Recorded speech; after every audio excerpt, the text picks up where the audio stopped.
What's up, everybody? Mark with Lowriding Archives, and I'm here at the world premiere of the Carlos Santana documentary, simply entitled Carlos. So this next segment relates to Carlos Santana, literally.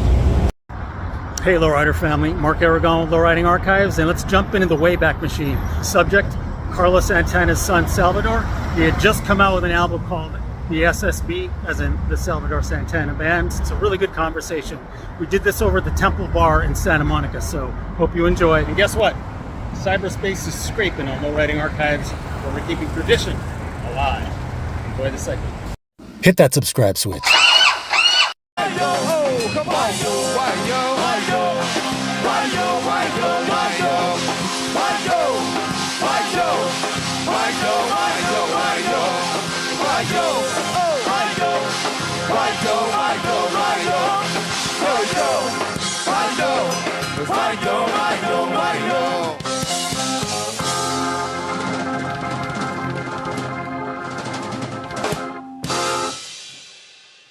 Hi, I'm Salvador Santana. Cyberspace is scraping on lowridingtv.com. Welcome back, Cyberscrapers. We have a real treat tonight. Salvador Santana and the SSB, or Salvador Santana Band, is with us. Salvador, it's a pleasure to meet you. Thank you for having me. Welcome back to LA. All right. Just tell us a little bit about what's going on with the band and the tour. It must be real exciting. Absolutely. It's a brand new year. I'm so grateful that we finally have a record out. It's coming out this Tuesday, the 26th of February.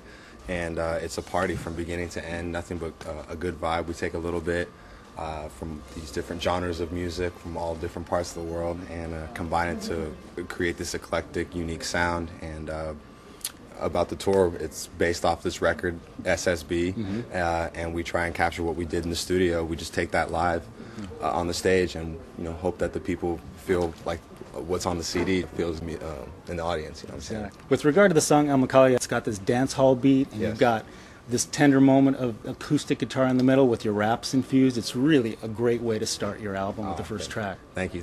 Yeah, it's that was a lot of fun working on that one. It was started off as just a simple idea, and I had no expectations, and eventually blossomed into this this beautiful piece of art, and like you said, I'm just grateful to have it on as part of my record.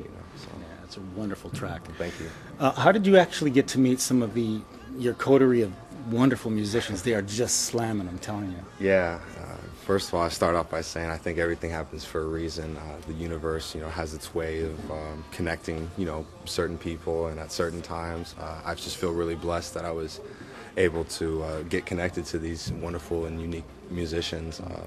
First of all, Jose Espinosa, my saxophone percussion player, he was probably the first one that I met back in the day, around 99, 2000. Osamotley, the band, opened up for my father and Mana for the Supernatural tour. And I met Jose Espinosa way back when he was in Osamotley at the time. Years had passed, and I was in college, and when I was done with that, started the band and crossed paths with Jose. It worked out, and he came through to the band, and from there he kind of helped me as if I was the head coach. He would be kind of the assistant head coach, and he helped me kind of recruit this new ensemble. And for about the last year and a half, it's been just great, having this band. I feel like it's helped me step up as a band leader, playing music with these gentlemen, and I feel like for themselves, they've definitely learned a lot being in this band. So only great things can happen from here. Absolutely, sounds like it. Yeah. All right, Salvador, when you actually start to think about a song, how does that process, take us through the process of how things go with your band and the collaborative effort? Sure.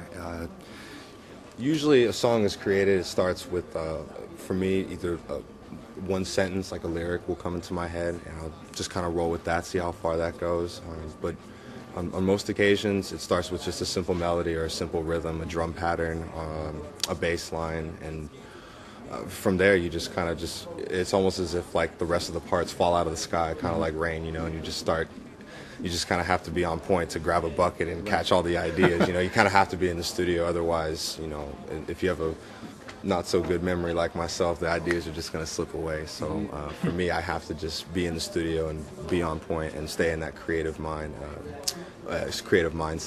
So For the most part, though, most of these songs were created just by a simple melody, a simple rhythm, and from there, it just they became and flourished for what they are, and without any expectations, I'm real pleased and really happy with how they've come out. You draw your inspiration to create music.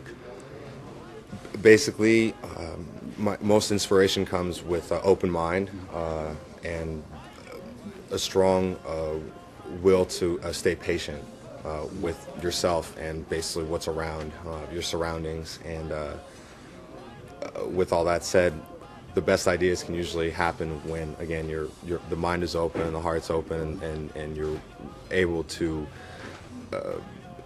get through the process. And even when it seems like you can't take the idea any further, it's like you persevere and you get through it, and then you realize, like, oh, you know what, it sounds great. I'm glad that I was able to get through it.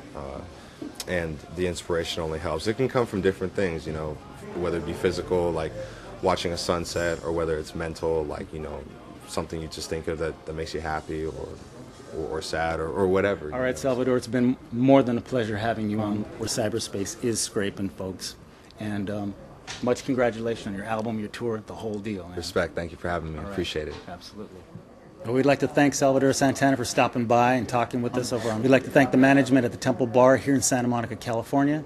And until next time, this is Mark Aragon saying, keep on scraping.